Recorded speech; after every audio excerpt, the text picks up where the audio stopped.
adalah menyangkut hidup manusia.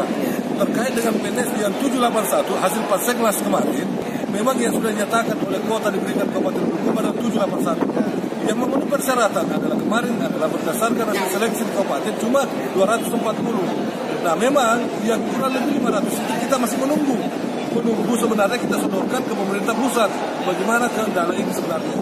Nah sekarang itu sebenarnya kita tunggu.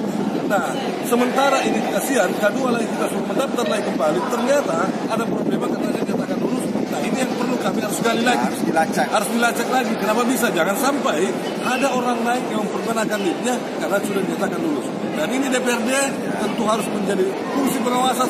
Akan kami mendatangi daripada BKN tersebut untuk menanyakan terkait nasib daripada kedua tersebut. DPRD sudah minta agar semua yang sudah diumumkan kemarin itu diluluskan di CPNS saja.